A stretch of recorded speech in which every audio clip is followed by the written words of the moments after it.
नमः सिद्धेभ्यः।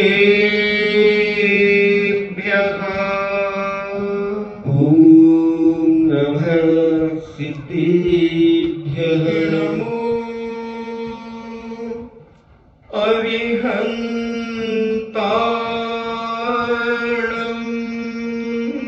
नमो अरिहन्ताणम्। नमो सिद्धाणम्। नमो सिद्धाणम्। नमो आयर्याणम्।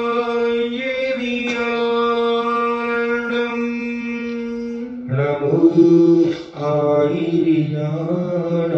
नमो उवज्झायाणम्।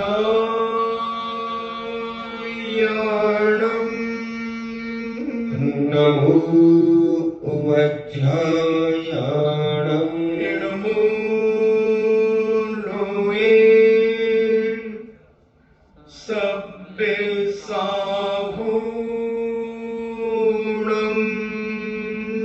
नमो लोये सव्वसाहूणम्। पंच परमेष्टि भगवान की जय। अहिंसामयी वीतराग विश्व धर्म की जय। देवादिदेव 1008 श्री आदिनाथ भगवान की जय। देवादिदेव 1008 चिंतामणि घोर उपसर्ग विजेता श्री पार्श्वनाथ भगवान की जय। देवादिदेव 1008 शासन नायक बाल ब्रह्मचारी भगवान महावीर स्वामी की जय। परम पूजनीय आचार्य श्रोमणि गुरुवर श्री कुंद कुंद महामुनि राज की जय। परम पूजनीय आचार्य श्रोमणि गुरुवर श्री विद्यासागर जी महामुनि राज की जय। परम पूजनीय निर्यापक श्रमण मुनि श्री सुधा सागर जी महाराज की जय। परम पूजनीय 3.9 करोड़ महामुनि राजों की जय।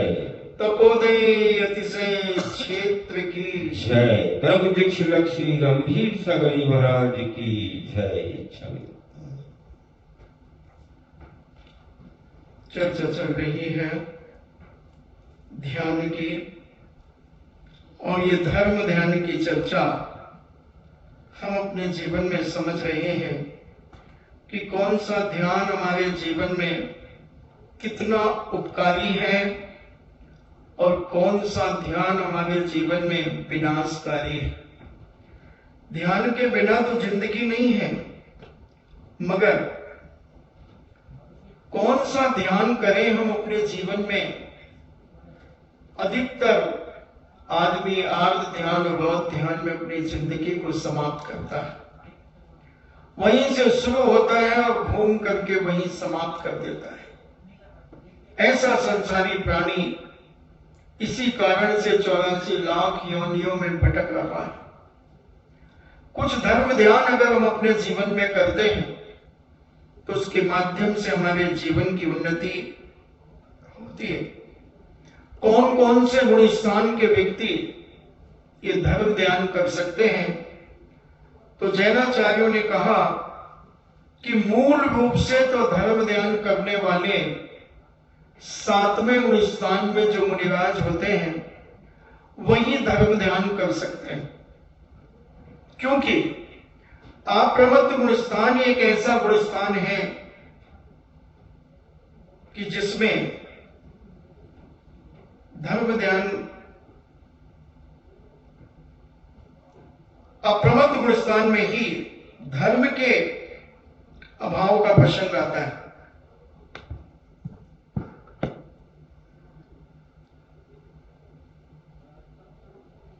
मतलब इसमें ही नहीं, धर्म ध्यान अप्रमत्त में ही हो ऐसा नहीं, क्योंकि अप्रमत्त में ही धर्म ध्यान के का प्रसंग आता है। संयत असंयत सम्यक दृष्टि आदि के सम्यक दर्शन के प्रभाव से धर्म ध्यान होता है। अतः वह जिसे अपन चौथा गुणस्थान कहते हैं, और संयमा संयम पांचवा गुणस्थान, और छठा गुणस्थान जिसे हम प्रमत्त गुणस्थान कहते हैं। ऐसे इन गुणस्थानों में इन्हें अविरत सम्यक दृष्टि, देश विरत, प्रमत्त संयत और अप्रमत्त संयत जीवों के धर्म ध्यान होता है। बाकी जो नीचे के गुणस्थान है, पहला, दूसरा, तीसरा, इनमें तो आर्त ध्यान और बौद्ध ध्यान नियम से ही होता है। तो अपन अपने आप को संभालें और बचाने का प्रयास करें, तभी जीवन की सार्थकता होगी। अब उसके बाद अपन ने धर्म ध्यान के आज्ञा विचय, अपाय विचय, विपाक विचय, अब आता है संस्थान विचय धर्म ध्यान। तो अपन ने थोड़ी सी परिभाषा संस्थान विचय के बारे में समझी थी कि तीन लोक का वर्णन, यानी तीन लोक का चिंतन करना, तीन लोक की दशा का चिंतन करना, कैसा तीन लोक है, क्या है। अब उसके बाद जैनाचार्यों ने संस्थान विचय के भी चार भेद कहे: पिंडस्थ ध्यान, पदस्थ ध्यान, रूपस्थ ध्यान और रूपातीत। ऐसे ये चार भेद इस संस्थान विचय धर्म ध्यान की बात कही। तो उसको भी अपन समझने का प्रयास करें कि पिंडस्थ ध्यान किसे कहते हैं, क्या है पिंडस्थ ध्यान। पिंडस्थ ध्यान में श्री वर्धमान स्वामी से कही हुई पार्थवी, आग्नेयी, सौषणा, बारुणी और तत्वरूपति, इन पांच धारणाओं में संयमी मुनि ध्यानी होकर संसार रूपी पास को काटता है। यानी ऐसी पांच प्रकार की धारणाएं बताई हैं भगवान ने। और जो संस्थान विचय धर्म ध्यान में जो मुनिराज दीन होते हैं, उसमें जो पिंडस्थ ध्यान पहला कहा, उसमें पांच प्रकार की धारणाओं की बात कही। अब उन धारणाओं को मुनिराज अपने जीवन में धारण करते हैं। तो जिस पिंडस्थ ध्यान में निर्दोष, नए, अमृत से भीगी हुई चंद्रमा की किरणें सादृश्य गोल वर्ण, यानी चंद्रमा की किरणों से जो सफेदी उत्पन्न होती है, और श्रीमद सर्वज्ञ भगवान तथा मेरुगिरी के तट पर शिखर पर बैठा बीते हैं समस्त प्रपंच जिनके, ऐसे तथा विश्व रूप समस्त के पदार्थों के आकार जिसमें प्रतिबिंबित हो रहे हैं, ऐसे देवेंद्रों के समूह से भी जिनका अधिक प्रभाव हो, ऐसे आत्मा का जो चिंतन किया जाता है, उसकी जिन सिद्धांत रूपी महासमुद्र के पार पहुंचने वाले मुनिराजों ने पिंडस्थ ध्यान कहा। यानी पिंडस्थ ध्यान किसे कहा है, तो वो बता रहे हैं कि जो निर्दोष है और अमृत से भीगी हुई, जिसकी चंद्रमा की किरणों से जो भीगा हुआ है, ऐसा उनकी किरणों से सादृश्य श्री जिनेन्द्र भगवान, सर्वज्ञ भगवान समान मेरुगिरी के तट पर, यानी उस मेरु पर्वत पर शिखर पर जो बैठा हुआ है, और समस्त प्रपंच जिसके ऐसे तथा विश्व रूप समस्त देव पदार्थों के आकार जिसमें प्रतिबिंबित हो रहे हैं, यानी पूरा तीन लोक जिनको दिख रहा है, ऐसे ध्यान में बैठे हुए मुनिराज जो ऐसे मेरु पर्वत के वहां पर बैठे हैं ध्यान में, और उन्हें तीन लोक पूरा ऐसे दिख रहा है जैसे तुम्हें ये झूमर दिख रहे हैं, ऐसा झलक रहा है उनको। और ये पदार्थों के आकार, जितनी भी दुनिया में पदार्थ हैं, वो सारे पदार्थ उन्हें दिख रहे हैं। ऐसे और स्वर्गीय देवताओं के जो समूह, उनसे भी अधिक प्रभाव उनका है। ऐसे आत्मा का जो चिंतन किया जाए, उसको जिन सिद्धांत रूपी महासमुद्र के पारगामी होने वाले जो बड़े बड़े मुनिराज होते हैं, उन मुनिराजों ने इसे पिंडस्थ ध्यान कहा। अब ये पिंडस्थ ध्यान कैसे करते हैं, तो वसुनंदी महाराज ने अपने श्रावकाचार्य में इसका थोड़ा सा वर्णन किया कि अपने नाभि स्थान में एक कल्पना करें कि ये नाभि स्थान में मेरु पर्वत है। उसकी कल्पना करें कि नाभि के स्थान पर मेरु पर्वत स्थित है। उसके अधोभाग में, अधोभाग का ध्यान करें, अधोभाग में उसके कल्पना करके उसके अधोभाग में अधोलोक का ध्यान करें। नाभि के ऊपर द्वितीय तिर्यक भाग में तिर्यक लोक का वर्णन ध्यान करें। नाभि के बाजू में तिर्यक लोक का ध्यान करें और ऊर्ध्व लोक का चिंतन करें। नाभि के ऊपर समझे मेरु पर्वत बनाया है, नीचे तो अधोलोक, पार्श्व भाग में तिर्यक लोक और नाभि से ऊपर ऊर्ध्व लोक का चिंतन करें। स्कंद पर्यंत भाग में कल्प विमानों का, ये कंधे जहां तक है, यहां कल्पवासियों के विमानों का, ग्रीवा पर नवग्रेविक का, और ये दाढ़ी के स्थान पर नौ अनुदिशों का, और मुख प्रदेश पर विजय, वैजंत, जयंत, अपराजित और सर्वार्थ सिद्धि जो विमान है, इनका ध्यान करें। और ललाट पर सिद्ध शिला का ध्यान करें। उसके ऊपर उत्तमांग में लोक शिखर के तुल्य सिद्ध शिला का, सिद्ध क्षेत्र का ध्यान जानना चाहिए। इस प्रकार जो अपनी आत्मा से निज देह का ध्यान किया जाता है, उसे जैनाचार्यों ने पिंडस्थ ध्यान कहा गया है। किस नाभि से शुरू करें, नाभि के नीचे का ध्यान करें कि ये अधोलोक है, और अधोलोक में नरकों की व्यवस्थाएं हैं। नाभि के पार्श्व भाग में त्रियक लोक है, उसका ध्यान करें।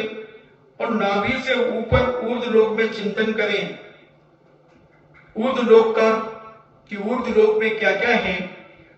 और कंधों तक कल्प विमानों का, कल्पवासी विमानों का, और ये गर्दन तक, ग्रीवा तक नवग्रेविक का, और ये अपनी जो दाढ़ी है, हनु भी कहते हैं, टोंडी भी कहते हैं, के स्थान पर 9 अनुदिशों का। कैसे 9 अनुदिश विमान यहां पर हैं। मुख के प्रदेश पर 5 विमान है, जैसे विजय, वैजंत, जयंत, अपराजित और सर्वार्थ सिद्धि का ध्यान करें। ललाट के ऊपर सिद्ध शिला का, उसके ऊपर उत्तमांग में लोक शिखर के तुल्य सिद्ध क्षेत्र का। इस ललाट के ऊपर स्थान पर हम ध्यान करें कि ये साक्षात सिद्ध क्षेत्र है, ऐसा जानना चाहिए। इस प्रकार जो निज देह का ध्यान किया जाता है, उसे जैनाचार्यों ने पिंडस्थ ध्यान कहा। पिंडस्थ ध्यान जानना चाहिए। धारणाओं का वर्णन यहां पर हम नहीं बता रहे हैं, वो ज्ञानार्णव ग्रंथ के माध्यम से विशिष्ट होता है। उसको करने के लिए बिना गुरु की सहायता के बिना वह ध्यान आदि नहीं किए जाते। तो ऐसा श्वेत किरणों से स्फुरायमान और अष्ट महाप्रातियों से परिवृत जो निज रूप अर्थात केवली तुल्य आत्मस्वरूप का ध्यान किया जाता है, उसे भी पिंडस्थ ध्यान कहा जाता है। जानना चाहिए कि बिल्कुल श्वेत स्फुरतमय किरणें और अष्ट प्रातिहारों से परिवृत, यानी चारों तरफ अष्ट प्रातिहार स्थित हैं। ऐसे निज रूप यानी केवली तुल्य आत्म स्वरूप का ध्यान किया जाता है। जैसे केवली भगवान होते हैं ऐसा भी ध्यान, इसको भी पिंडस्थ ध्यान जानना चाहिए। अब कहते हैं पदस्थ ध्यान किसे कहते हैं?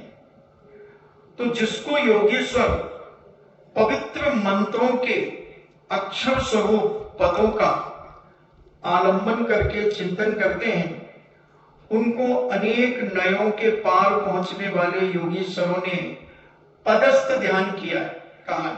यानी जो मंत्रों की जाप करते हैं उसमें एकाग्रता लाते हैं, वह पदस्थ यानी कोई पद का सहारा लेकर के जो ध्यान करते हैं, और ऐसे पदस्थ ध्यान में लीन जो बड़े बड़े मुनिराज होते हैं वह पदस्थ ध्यान करते हैं। तो इसमें अनेक अनेक पदों के मंत्र हुआ करते हैं। उन मंत्रों का जो चिंतन करते हैं, ध्यान करते हैं, उनको पदस्थ ध्यान कहते हैं। तो उन्होंने पूज्य बसुनंदी महाराज ने कहा, एक अक्षर से लेकर अनेक प्रकार के अक्षरों को पंच परमेष्टि वाचक जो पवित्र मंत्र पदों का उच्चारण करके जो ध्यान किया जाता है उसे पदस्थ ध्यान जानना चाहिए। यानी कोई भी एक मंत्र का पद ले लेना और उस पद का ध्यान करना, उस पद का ध्यान करना, तो ये पदस्थ ध्यान कहलाता है। तो एकाक्षरी मंत्र भी होता है, आ, जैसे आ का ध्यान करना, ये पदस्थ ध्यान है। आ का ध्यान करना, अरहम का ध्यान करना, तो ये अनाहत मंत्र हैं, एकाक्षरी मंत्र, आ, अरहम, प्रणव मंत्र जिसे ओम कहते हैं, ओम का ध्यान करना, ह्रीम का ध्यान करना, ये मात्रा वर्ण है, माया वर्ण, ह्रीम, दो अक्षरी मंत्र, और हम सिद्ध जिसमें दो अक्षर है, उसका जाप करना, ध्यान करना, ये पदस्थ ध्यान कहलाता है। और पंचअक्षरी मंत्र, सी आ उषा, अस्या उषा, तो ये 5 अक्षर हो गए। नमः सिद्धेभ्यः, ये 5 अक्षर हो गए। तो ऐसे इसका मंत्र का जाप करना, ये पंचाक्षरी मंत्र है। 4 अक्षरी मंत्र अरहंत,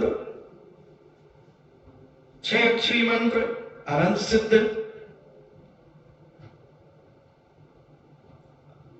अरहद्भ्यो नमः, ओम नमो अरहते,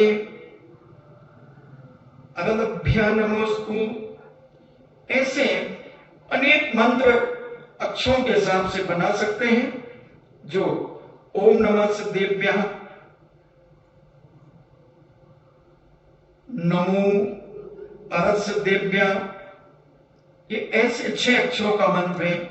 फिर 7 अक्षरी मंत्र, 7 अक्षर जिस मंत्र में होते हैं, नमो अरिहंता, इसमें 7 अक्षर हो जाते हैं। नमः सर्व सिद्धेभ्यः, इसमें भी 7 अक्षर हो जाते हैं। अष्टाक्षरी नमो अरहत परमेष्ठिने, नमो अरहत परमेष्ठिने, तो इसमें 8 अक्षर हो जाते हैं। फिर 13 अक्षर का अरहत सिद्ध संयोग केवली स्वाहा, अरहत सिद्ध संयोग केवली स्वाहा, ये 13 अक्षर का हो जाता है। ऐसे 16 अक्षर का भी मंत्र है। अरहत सिद्धाचार्योपाध्याय सर्व साधुभ्यो नमः। तो ऐसे फिर 35 अक्षर का तो आपको पता ही है, नमो अभियंताणम, नमो सिद्धाणम, नमो आयवीयणम, नमो वज्रायणम, नमो लोहे सभ्यसाउणम। इसमें 35 अक्षर है। और भी आचार्यों ने 16, 18, 20, 22, 24 ऐसे, तो जितना जितना साधक डीप में उतरता चला जाता वो उतने कम अक्षर करता चला जाता है अपने मंत्र का। और बिल्कुल ओम पर टिक जाता है, अरहम पर टिक जाता है, और जब साधना करते करते रेफ पर टिक जाता है, केवल रेफ बिंदु, ऐसे ध्यान करने वाले पदस्थ ध्यान किए जाते हैं। इस पदस्थ ध्यान के माध्यम से साधक बड़े बड़े योगी इस पदस्थ ध्यान में पदों का आलम्बन लेकर चिंतन करते हैं। ऐसी साधना अपने जीवन में करते चले जाते हैं। अब उन्होंने रूपस्थ ध्यान के बारे में कहा कि रूपस्थ ध्यान क्या है। आकाश और स्फटिक मणि के समान स्वच्छ एवं निर्मल अपने शरीर की प्रभा रूपी सलिल निधि में निमग्न मनुष्यों देवों के मुक्तों में लगी हुई मणियों की किरणों के समूह से अनुरंजित है चरण कमल जिनके, ऐसे श्रेष्ठ अष्ट महाप्रातिहारों से परिवृत शमोशरण के मध्य स्थित परम अनंत चतुष्टय से समन्वित पावन मार्गस्थ और आकाश में स्थित अनंत भगवान का जो ध्यान किया जाता है उसे रूपस्थ ध्यान कहते हैं। इन्हें अनंत भगवान के स्वरूप, अनंत भगवान का स्मरण करना। कहां बैठे हैं अनंत भगवान? समोशरण के बीच में बैठे हुए हैं। बीच में पांडुक शिला, फिर उसके ऊपर सिंहासन, फिर उस पे एक कमलासन, उस कमलासन से 4 अंगुल ऊपर अनंत भगवान 64 विधियों से युक्त विराजमान है। ऐसा चिंतन करना। बिल्कुल निर्मल शरीर से युक्त है, परम औदारिक शरीर है और प्रभा रूपी सलिल निधि से निमग्न मनुष्यों देवों के मुक्टों में, जो स्वर्गीय देवता वहां आ रहे हैं दर्शन करने, उनके मुक्टों में जो मणियां लगी हुई हैं, वो मणियों की किरणें जब भगवान के चरण कमलों पर पड़ रही हैं तो उनकी मणियां और ज्यादा प्रकाशित हो रही हैं। ऐसे अष्ट प्रातिहारों से परिव्रत यानी परिपूर्ण ऐसे समोशरण में जो भगवान विराजे हैं उनका ध्यान करना ये रूपस्थ ध्यान है। और ऐसे ध्यान से युक्त मुनिराज साधक जो अनंत चतुर्दश से युक्त हैं भगवान, ऐसे पवन मार्गस्थ और आकाश में स्थित अनंत भगवान का जो ध्यान किया जाता है उसे रूपस्थ ध्यान कहते हैं। आप यहां बैठ सकते भगवान के सामने और ध्यान करो कि भगवान एक साक्षात समोशरण में विराजित हैं और संपूर्ण उनका एड़ी से लेकर चोटी तक संपूर्ण शरीर का चिंतन आप अपने मानसिक तरीके से अपने जीवन में कर सकते हैं और ये धीरे धीरे अभ्यास बढ़ता जाएगा।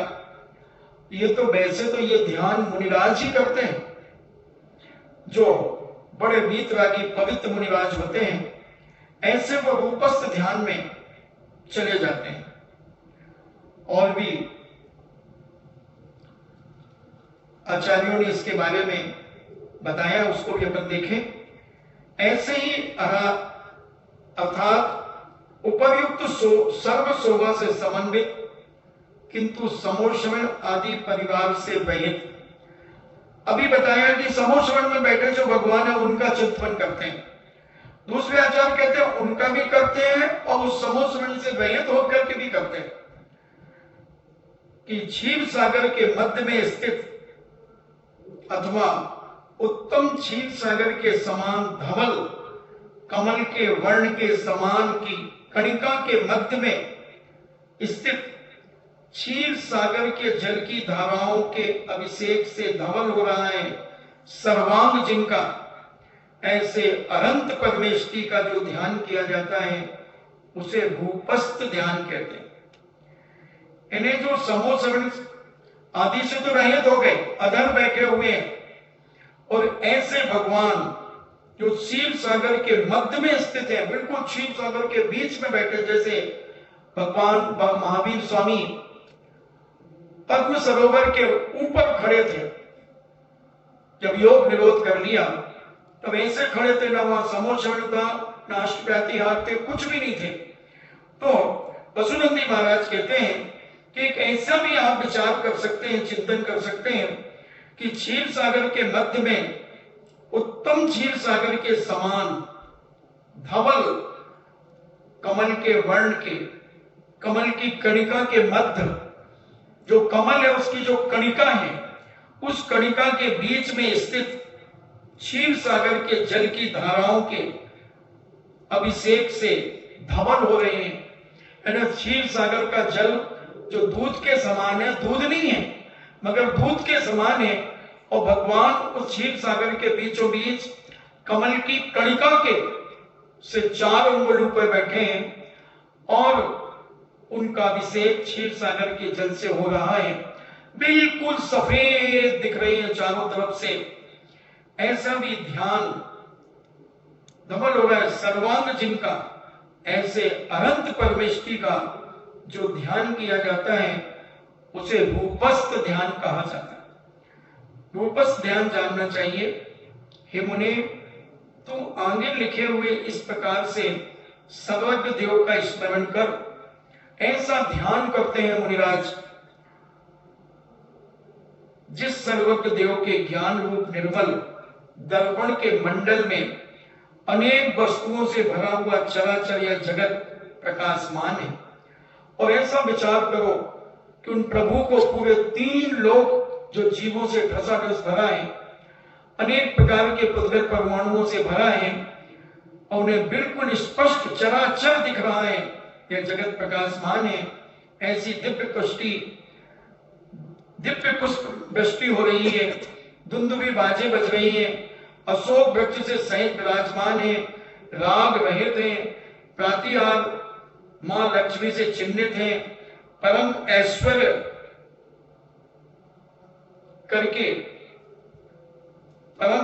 करके सहित है, अनंत ज्ञान दर्शन दान राग भोग उपभोग वीर छायक सम्यक और चारित्र, इन 9 लब्धि रूपी लक्ष्मी से जिससे उत्पत्ति है तथा अपने आत्मा से ही उत्पन्न है, और शुक्ल ध्यान रूपी महान अग्नि में होम किया है, कर्ण रूपी ईंधन का समूह ऐसा है, सर्वज्ञ है, सबका दाता है, सर्वहितैषी है, वर्धमान है, निरामय है, नित्य है,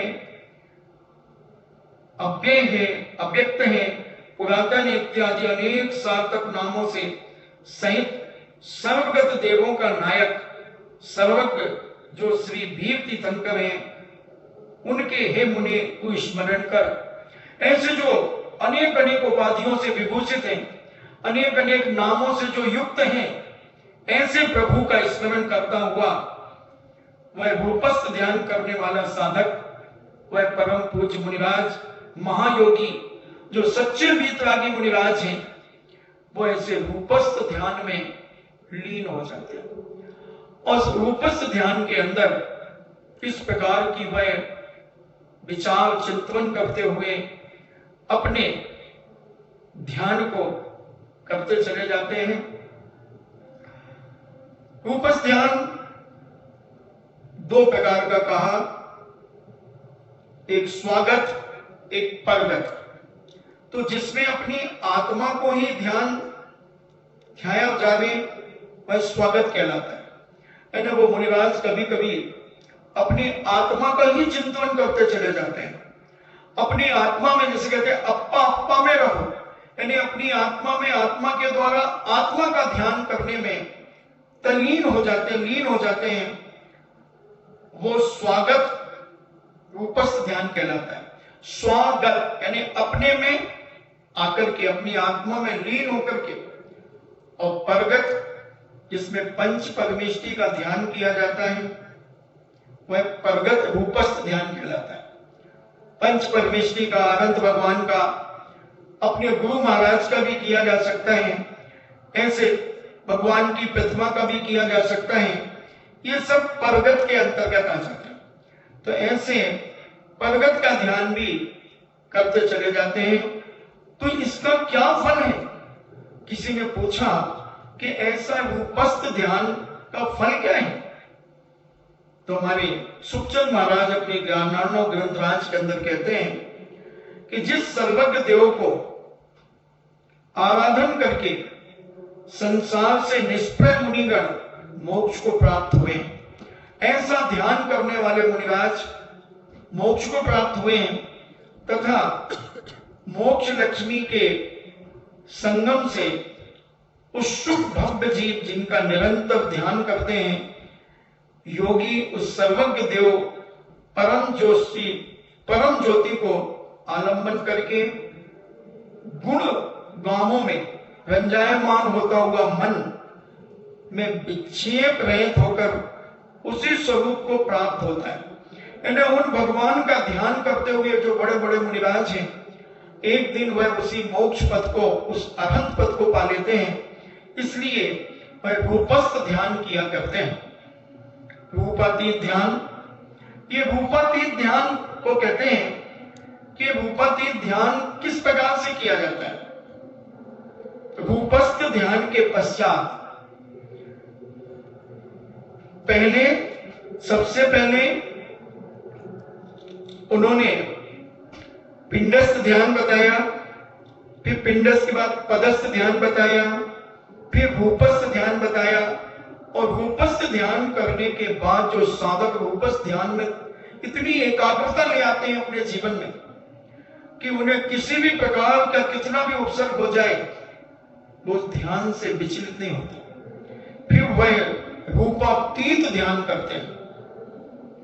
रूपस्थ ध्यान के पश्चात रूप में स्त्रीभूत है चित्त जिनका, तथा नष्ट हो गए हैं भ्रम जिनके, ऐसे ध्यानी रूपातीत ध्यान में सारे विकल्प जिनके शांत हो गए, सारी राग देश कसाएं, इधर उधर के जंजाल जिनके सब समाप्त हो गए हैं, और स्त्रीभूत केवल उसी चित्त में जिसका चित्त लगा हुआ है, और नष्ट हो गए विभ्रम जिनके, ऐसे ध्यानी रूपातीत ध्यान में अमूर्त अजन्मा इंद्रियों से अगोचर जो अमूर्त है,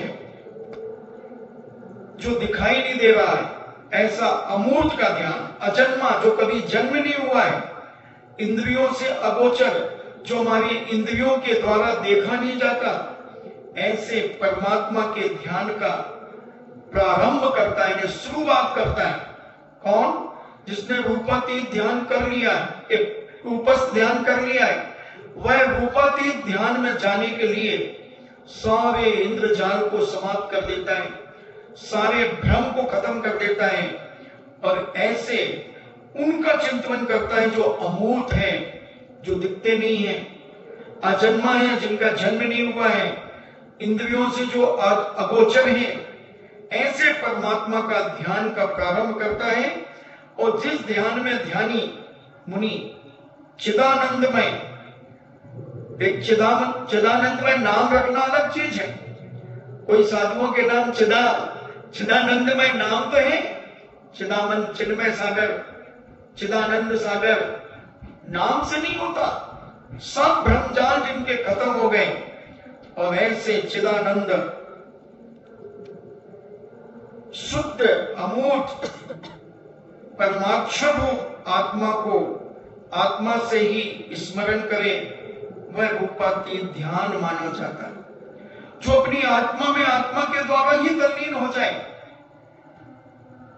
इंद्रियों के किसका ध्यान करे? जो इंद्रियों के गोचर ना हो। आत्मा कभी हमें अपनी चक्षु इंद्रिय से नहीं दिखती, कभी स्पर्शन इंद्रिय से नहीं दिखती, कभी रसना इंद्रिय के माध्यम से पता नहीं चलती, कभी कर्ण इंद्रिय से माध्यम से पता नहीं चलती, कभी घ्राण इंद्रिय के माध्यम से पता नहीं चलती।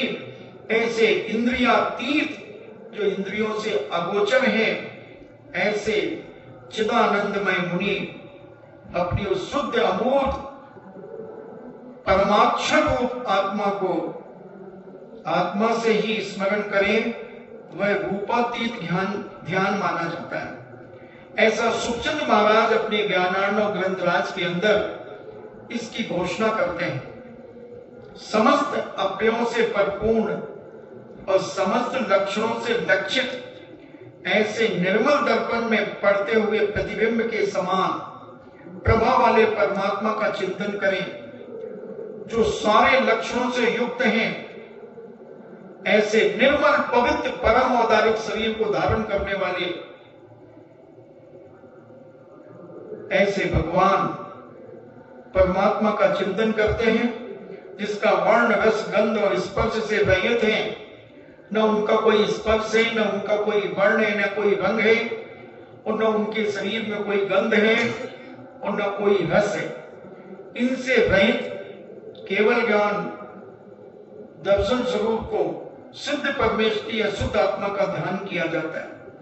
उसमें या तो केवल ज्ञान से युक्त हैं जो, या मात्र जो सिद्ध परमेश्वरी बन गए हैं, उन परम सिद्ध परमेश्वरी भगवान का या शुद्ध आत्मा का ध्यान किया जाता है। वह रूपातीत ध्यान कहलाता है। ऐसा रूपातीत ध्यान करने वाले महान योगी होते हैं, महान तपस्वी होते हैं। अब एक प्रश्न उठाया किसी ने कि धर्म ध्यान में किस किस का ध्यान करना चाहिए? तो जगत के समस्त तत्व जो जिस रूप में अवस्थित हैं और जिनमें ये मेरे हैं और मैं इनका स्वामी हूं, ऐसा संकल्प न होने से जो उदासीन रूप से विद्यमान है, वे सब ध्यान के आलंबन है। इन्हें और किसका ध्यान कर सकते हैं, किसी ने पूछा।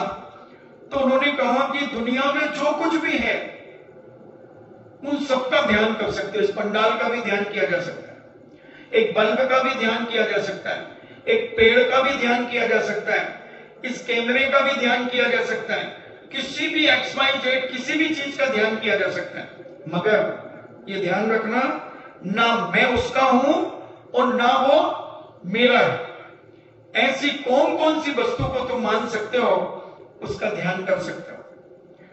तो जगत के समस्त तत्व जो जिस रूप में अवस्थित है, जैसे भी रूप में है, किसी भी रूप का किसी भी चीज का ध्यान कर सकते हैं।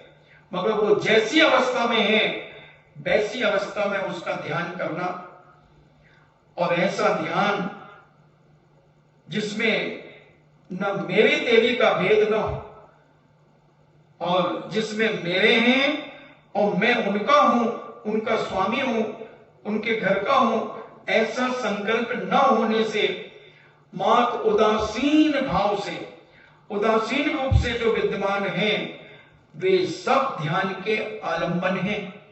वो सब ध्यान के सहयोगी हैं। उनका सहारा लेकर के ध्यान किया जा सकता है। अथवा संसारी और मुक्त, इस प्रकार दो भेद वाले आत्म तत्व का चिंतन करना चाहिए। क्योंकि जीव दो प्रकार के होते हैं, संसारी और मुक्त। तो जो मोक्ष जा चुके हैं, ऐसे सिद्ध भगवान का ध्यान करना, और संसारी जो संसार में जीव अभी हैं, पुद्गल परमाणु हैं, इन सब का ध्यान किया जा सकता है।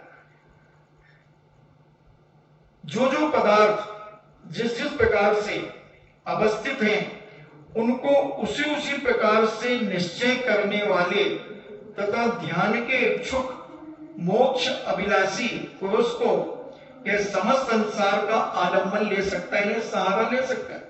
किसी भी चीज का, कोरोना वायरस का भी सहारा लिया जा सकता है ध्यान करने के लिए।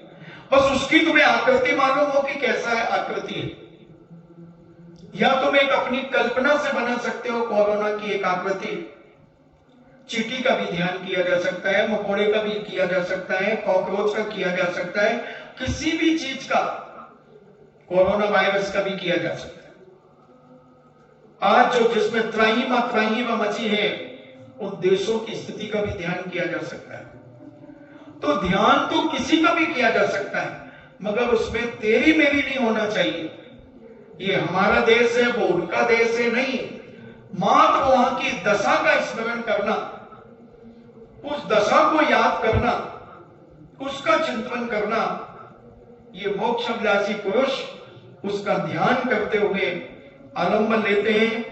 इस विषय में अधिक कहने से क्या, संक्षेप में इतना ही समझ लेना चाहिए कि संसार में अपनी अपनी पर्यायों सहित जो जो पदार्थ हैं वे सब आमनाई के अनुसार ध्यान की कोटि में प्रवेश कर सकते हैं, यानी किसी भी चीज का ध्यान कर सकते हैं। इस खंबे का भी ध्यान किया जा सकता है। उसके बस ये मत समझो कि मेरे घर का खंबा है या कैंट वाले का खंबा है, ये विचार मत करो। बस खंबा है, किसका है इसकी चिंता मत करो, कौन ने लगाया ये नहीं, खंबा कैसे बना होगा, किन किन परमाणुओं से बना होगा, कब ढला होगा, कैसे ढला होगा, कहां से लोहा आया होगा, इस लोहे को कैसे गलाया गया होगा, ये सब ध्यान के अंतर्गत आता है। किसी के बारे में बस उसे अपना पराया मत मानना, बस वस्तु को ध्यान करो कि वस्तु है, वो आप ध्यान के अंतर्गत आ जाता है। ऐसा पूज्य जिनसेन स्वामी ने अपने महापुराण में लिखा कि इस आमना के अनुसार ध्यान की कोटि में प्रवेश करते हैं और यह सब शुभ पदार्थक ध्यान है। ये सारे के सारे ध्यान शुभ हैं। जो धर्म ध्यान के 4 वेद हैं ये सब शुभ हैं। और संस्थान विषय के फिर हमने तुम्हें 4 वेद कहे, पिंडस्थ, पदस्थ, रूपस्थ और रूपातीत। इन ध्यानों के माध्यम से अपार कर्मों की निर्जरा होती है और इसका अभ्यास करना चाहिए। वैसे तो ये बड़े बड़े मुनिराज जो होते हैं, बहुत सच्चे वीतरागी जो मुनिराज होते हैं, वो इनका ध्यान करते हैं। अपन तो अभ्यास के रूप में, प्रैक्टिस के रूप में इन ध्यानों को जब कभी अच्छा क्षेत्र मिल जाए, अच्छे भाव हो जाए और अच्छा भाव हो जाए, उस समय इसका ध्यान होता है, क्षणिक होता है। ऐसे ध्यान के माध्यम से हम अपने कर्मों की निर्जरा कर सकते हैं, करते हैं। और 7 तत्व, 9 पदार्थ, 6 द्रव्य, नए प्रमाण, जीव, अजीव आदि पदार्थ और सप्तभंगी न्याय से देदीप्यमान जिनवाणी सिद्धांत ग्रंथों की परिपाटी भी ध्यान करने योग्य है। सिद्धांत का भी ध्यान कर सकते हैं, जो 148 स्तर में, इनका भी ध्यान कर सकते हैं। तो ध्यान करने की बहुत सारी वस्तु हैं। शब्द, अर्थ, ज्ञान, इस प्रकार 3 प्रकार का ध्येय, पराकाष्ठा से युक्त अनंत ज्ञान आदि स्वरूप सिद्ध परमेष्टि, समो श्रवण मंडित अनंत परमेष्टि आदि का भी ध्यान करने योग्य है। आत्म तत्व का चिंतन करने से क्या लाभ है? तो आत्म तत्व का चिंतन ध्यान करने वाले जीव के उपयोग की विशुद्धि के लिए होता है। और उपयोग की विशुद्धि होने से यह जीव बंध के कारणों को नष्ट कर देता है। बंध के कारण नष्ट होने से उसके संबर और निर्जरा होने लगती है, और संबर और निर्जरा होने से इस जीव को निस्संदेह मुक्ति की प्राप्ति हो जाती है। तो ध्यान का अभ्यास हमें धीरे धीरे अपने जीवन में करते रहना चाहिए। बस इतना ध्यान रखें कि ये मेरा नहीं है और मैं इसका नहीं हूं, बस उसका ध्यान कर सकते हो। अपने घर के किसी भी सदस्य का ध्यान कर सकते हो। कई लोग अभी यहां से जाना और बिजौलिया में रहने वाले जो गांव में लोग रह रहे उनका ध्यान करना। कोई अपने बेटे का ध्यान करेगा, कोई अपनी बहू का ध्यान करेगा, मगर उनको ये मत मानना कि मेरे हैं और मैं इनकी हूं। बस उनके रूप को देखना शुरू कर दो, उनकी क्रियाओं को देखना शुरू कर दो, मगर ये मत कहना कि सिंगोली की मेरी बहू है, ये मत कहना दिल्ली की मेरी बहू है, मेरा बेटा दिल्ली में है। नहीं, मेरा सब हटा दो। ना मैं उसका हूं ना वो मेरा है। अब तुम किसी का भी ध्यान करो। कबूतर का भी ध्यान किया जा सकता है, खंबे का कह रहा हूं मैं तो खंबे का ध्यान किया जा सकता है, पेड़ का किया जा सकता है, कोरोना वायरस का किया जा सकता है। बस उसको अपना और दूसरे का मत मानो, बस बिल्कुल फ्री कर दो। बस है, वो वस्तु है, किसकी है, कौन है, इससे मतलब नहीं। तो आप ध्यान की कोटि में आपका प्रवेश होना शुरू हो। किसी भी एक वस्तु पर ध्यान करना, मोबाइल पे ध्यान करना शुरू कर दो। मतलब ये मत कहना कि मेरे एप्पल का मोबाइल है, ये मेरा मोबाइल है, नहीं, मेरे पापा का है, नहीं, मेरे भाई का है, नहीं, मोबाइल है बस, ना मेरा है और ना किसी ने मुझे दिलाया है। तो महाराज ये झूठ कैसे मानो, हमें तो दिलाया हमारे पिताजी ने, हमारे भैया ने, या मैंने खरीदा है। मगर कुछ समय के लिए ये कल्पना बनाओ अपने मस्तक में, ध्यान करने का मतलब है इस सारे जंजाल से छूटकर किसी एक पॉइंट पर ध्यान लगाना। पंच परमेष्टि में लगा सकते हो, भगवान पर लगा सकते हो। ऐसा ध्यान हम अपने जीवन में किसी एक पर टिके, कितनी देर टिक सकते हैं। यही ध्यान में प्रवेश करने का प्रथम चरण है। संस्थान विजय की बात चली तो संस्थान विजय ने पूरे संस्थान 3 लोक का चिंतन करना। अब 3 लोक में चेतन अचेतन वस्तुएं हैं, उन सबका चिंतन करना, सबका ध्यान करना। इतना ध्यान उसमें लीन हो जाओ, उसमय हो जाओ, वो ध्यान है। ऐसे ध्यान को आप अपने जीवन में करें और जीवन को पवित्र बनाएं। जितना इस ध्यान में तुम लीन होगे उतने राग द्वेष से बचोगे, और जितने राग द्वेष से बचोगे उतना तुम्हें कर्म का बंध नहीं होगा, संवर होगा और निर्जला होगी। और संवर और निर्जला जब होगी तो कर्म धीरे धीरे कटते चले जाएंगे। ये 7 तत्वों का भी ध्यान किया जा सकता है, 6 द्रव्य का किया जा सकता है, सबका 9 पदार्थ का किया जा सकता है।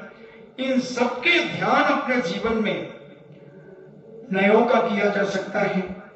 किस नए की अपेक्षा जीव शुद्ध है, किस नए की अपेक्षा जीव अशुद्ध है, सारी की सारी निगोद पर्याय का जीव कहां से आता है, कहां उत्पन्न हुआ, सारा चिंतन अपने जीवन में जो व्यक्ति करता चला जाता है वह इस ध्यान के अंतर्गत अपने जीवन को उतारता चला जाता है। मगर जो आज जगह जगह ध्यानों के शिविर लगते हैं, ये तो संसार को बढ़ाने के लिए है, ये संसार को घटाने के लिए नहीं है। क्योंकि उसमें वो सब अपना मानते हैं, अपने को ध्यान करते हैं। अब इधर कह रहे हैं ना अपना ना पराया, बस वस्तु। किसी भी चश्मे के कवर को भी ध्यान किया जा सकता है। वैक्सीन का कवर है, इसमें एक बटन लगा हुआ है, अंदर से लाल है, बाहर से काला है, मगर किसका है? ये अगर किया तो गए ध्यान। अब इसके बारे में तो विचार किसने बनाया, कहां बना, कब यहां आया, कौन लाया, ये सारे इसके बाद में इसके बारे में सोचते चलो, परत की परत खोलते चलो परत की परत। ऐसा चिंतन, ऐसा विचार करने वाला संस्थान विजय धर्म ध्यान का अधिकारी हो जाता है। और ऐसा ध्यान बड़े ऐसे क्षेत्रों पर बहुत अच्छा होता है, क्योंकि अभी आदमी इतना निर्विकल्प तो शायद मुझे नहीं लगता कि कभी रहा हो। बिजोलिया का आदमी और भी जो लोग घरों में बैठे हैं, न बिजनेस की चिंता है, न शादी विवाह की चिंता। शादी विवाह भी बताते टल गए, दिसंबर तक टल गए। अब तो अभी बहुत सारे लोगों के मार्च में विवाह थे, सब टल गए। मई में थे, उनके टल गए। सब टलते टलते दिसंबर तक अभी अनुमानित, कोई जरूरी नहीं कि दिसंबर में भी हो जाए, क्योंकि कोरोना बहुत बड़ा दुश्मन बन के आया है एक एक आदमी का। इस सबने सामूहिक पाप ऐसा किया होगा कि वो सारे विश्व को अपनी चपेट में ले रहा, सारे विश्व को अपनी चपेट में ले रहा। ये सामूहिक पाप के फल होते हैं। एक स्मरण आगे, एक उदाहरण सामूहिक पाप का तो बता दूं कि एक नगर में एक मुनिराज ने प्रवेश किया। अब उस नगर के लोग मुनिराज को देख करके अपशब्द कहने लगे, कोई पत्थर मारने लगा, कोई गालियां बकने लगा, जिसके मन में जो आया वो करने लगा। मगर मुनिराज बड़े समता परिणामों के साथ, अपने शांत परिणामों के साथ में उस गांव से, नगर से निकलते चले गए। उसी गांव में एक धोबी रहता था। उस धोबी ने कहा, भैया तुम्हारा क्या बिगाड़ रही है महाराज? देखो उनके पास कोई आडंबर नहीं है, न कोई शस्त्र है, न वस्त्र है, न कोई अस्त्र है, केवल एक जीवों की रक्षा करने की एक मयूर पिच्छिका है। और इस मयूर पिच्छिका के माध्यम से वो छोटे छोटे जीवों की रक्षा करते हैं। कहीं बैठते हैं तो वहां कोई जीव ना मर जाए उनके बैठने से। तो इतनी करुणा, दया, प्रेम, वात्सल्य प्राणी मात्र से करने वाले ये पूज्य मुनिराज हैं। भैया पत्थर मत मारो, लग जाएगा, मुनिराज को खून आ जाएगा। मुनिराज पट्टी भी नहीं बांधेंगे, उत्सर्ग मान करके इसी जगह बैठ जाएंगे। मगर लोग तो जो मन में आया, जो कहना आया वो कह रहे हैं। मगर मुनिराज तो अपने एकाग्रता के साथ 4 हाथ जमीन देखते हुए चलते चले जा रहे।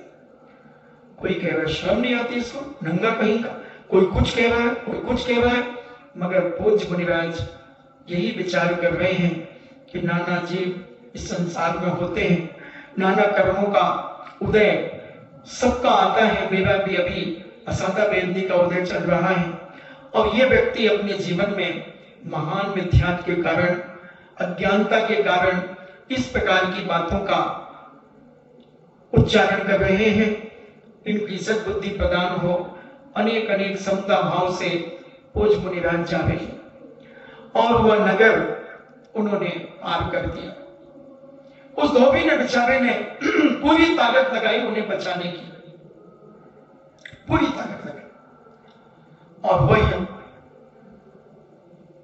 जब देखा कि महाराज गांव पार कर गए, नगर पार कर गए, तब वही भी लौट आया और किसी काम से 2-3 दिन के लिए अपना नगर छोड़ करके वह बाहर चला गया। अचानक पूरे नगर में आग लग गई। अचानक एक आदमी भी उस गांव का नहीं बचा, संपूर्ण नगर जल गया, संपूर्ण नगर जल गया। सबके मकान जल करके ध्वंस हो गए। मगर उस धोबी का मकान पूरा यथावत सुरक्षित रहा। जब 3 दिन 4 दिन बाद वह लौट करके आया, जब उसने देखा कि अरे ये क्या हुआ, पूरा नगर जल गया, और बढ़ता गया बढ़ता गया। जब अपने मकान के पास आया तो उसका मकान तो ज्यों का त्यों था। वहां एक काली कलौंज भी नहीं थी। वो विचार करने लगा कि ये क्या हुआ, क्यों हुआ, कैसे हुआ। इतने में आकाशवाणी होती है कि हे प्रभु पुंडरीक, तूने पाप करने का मौका मिला, मगर तूने उस पाप में सहयोग नहीं दिया। पापियों को तूने समझाने के लिए पूरी ताकत लगाई, उनसे गालियां खाई, उनके थप्पड़ खाए, मगर तू उन जैसा नहीं बना। तू हमेशा एक ही भाव रखता रहा, अन्य की सद्बुद्धि आए। उस कारण से तुमने महान साथी से पुण्य कमाया। और उन जीवों ने इतना पाप, सामूहिक पाप किया, जिसके कारण उनका नगर और वो स्वयं जल करके राख हो गया। कई बार जब मैच होते हैं तो पूरा विश्व 2 भागों में बट जाता है, 2 भागों में बट जाता है। और उस जिसका जो समर्थन करने वाला होता है, उसके मिटाने के भी परिणाम, ये हार जाए, वो हार जाए, ये ऐसा हो जाए, वो ऐसा हो जाए, ये चलता रहता है। ये सामूहिक पाप का बंध होता है। चुनाव होते हैं, चुनाव में भी पार्टियांबाजी हो जाती है और उसमें एक दूसरे के प्रति जो परिणामों की तीव्रता होती चली जाती है और पाप बंद जब होते हैं तो सामूहिक जो घटनाएं घटती हैं, सुनामी लहर क्या है? सामूहिक पाप का फल। केदारनाथ का अभी जो लहरें आई वो क्या है? सामूहिक पाप। और ये तो मैं कहूं जो सामूहिक पाप ये उन जीवों की भाय श्वास है जो लोग अपने भोजन के साथ मांसाहार का सेवन कर रहे हैं। अभी डॉक्टर भी इस चीज का समर्थन करना शुरू कर दिया है। आपका वो क्या, वो WHO क्या होता है?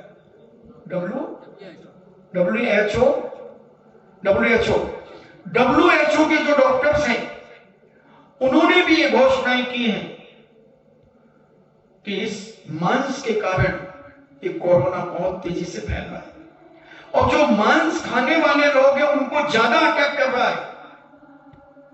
आप देख रहे हैं सारे विश्व के अंदर जो देश मांसाहारी देश हैं उनको ये ज्यादा पॉजिटिव, उनके यहां पर ज्यादा लोग निकलते जा रहे हैं, मौतें भी उनके यहां ज्यादा हो रही हैं और हमारे यहां भी अधिकतर आप देखें जो मांसाहारी है या मांस की चीजें खा रही हैं, डोनेडा क्या बोलते हो, डोमिनोज, उनकी चीजें जो पिज्जा, आज पिज्जा मंगा करके लोग खा रहे हैं जिसमें गाय का चर्बी लगी होती है और भी ढेर सारी चीजें मांस से बनी हुई। और आज सारी ये विदेशी कंपनियों की यहां से लोग मंगा करके ऑनलाइन मंगा करके खा रहे हैं। ऑनलाइन मंगाने वालों को भी कोरोना हो गया, पिज्जा मंगाने वालों को भी कोरोना हो गया। एक दुकान है जिसके यहां पे ये सब चीजें मिलती हैं, कोटा में, दिल्ली में, जयपुर में खूब है, पिज्जा बर्गर ये सब चीजें मिलती हैं और इनमें सब में मांस डलता है। तो ऐसी ये कंपनियां अपने माल इधर बना करके जिसमें मांस, कुत्ते का मांस आदि, सुअर का मांस, ये सब मिला करके बेचते हैं और अधिकतर आप देखें 90% मांसाहारियों को कोरोना हो रहा है। आप खोज कर लें, कोई बोल नहीं रहा है पूर्ण रूप से, न सरकार का कोई नेता बोल रहा है कि ये मांसाहार के कारण हो रहा है, मगर आज जो शोध चल रहा है उस शोध वालों ने ये निर्णय दिया है कि ये मांसाहारी व्यक्तियों को सबसे ज्यादा पकड़ना। उन जीवों की हाय स्वान जो लाखों अरबों जीव लोगों ने अपने नगर में, अपने देश में मौत के घाट उतारकर अपने भोजन को सुस्वादु बनाने के लिए जो उनका विनाश किया है, उन्हीं की हाय श्वास आज पूरा विश्व झेल रहा है। भारत सरकार, भारतीय संस्कृति कभी मांसाहार का समर्थन नहीं करती और इस मांसाहार के कारण आज सारे विश्व को चपेट में लिया जा रहा है। पूज्य आचार्य महाराज 2500 साल से मांस निर्यात के बारे में कह रही है। आज सरकार को भी यह कहना पड़ेगा, मानना पड़ेगा कि इस मांस का निर्यात हम बंद करें।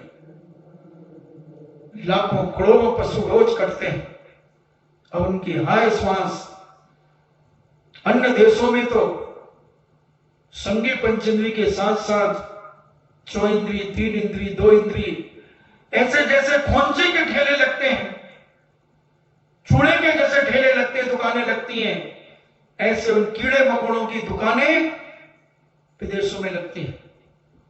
जीवित भी और मरे भी, तले हुए जैसे तुम्हारे यहां सेव पपड़ी चूड़ा मिलता है, ऐसे उनके यहां ये तले हुए जीव मिलते हैं, कॉकरोच तले हुए,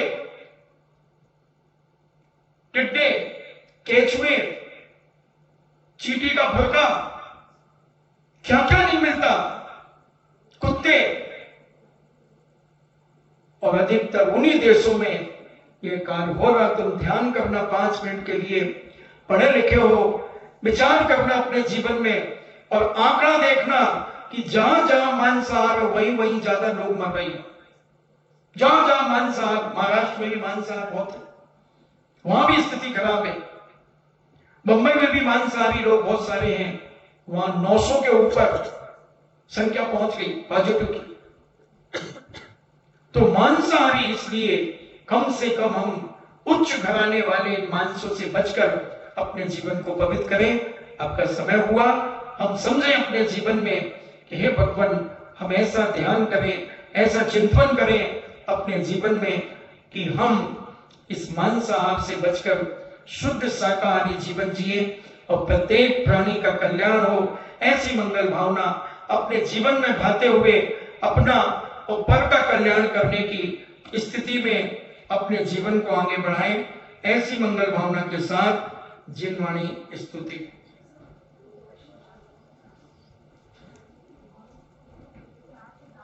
वीर हिमाचल तेने कृषि गुरु गौतम के मुख्य कुंड ढरी है। चले भेद चली जग की जड़ता, ज्ञान पयो निधि माही रली बहु भंग तरंगन सौचरी है।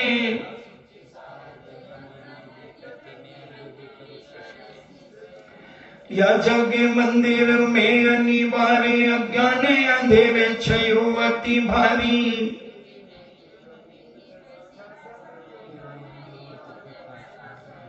तो किसे भांति पदार्थ पाति कहाँ नहीं ते वे ते अभिचारी।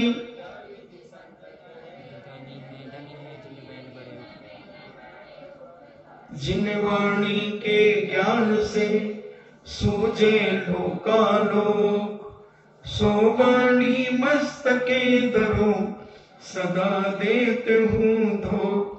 हे जिन वाणी भारती तो ये जपो दिन रैन, जो तेरो शरणागहे सो पावे सुख चैन। देव भजो अरिहंत को गुरु सेवा निर्ग्रंथ, दया धर्म पालो सदा यही मोक्ष का पंथ। नौ बार नौका।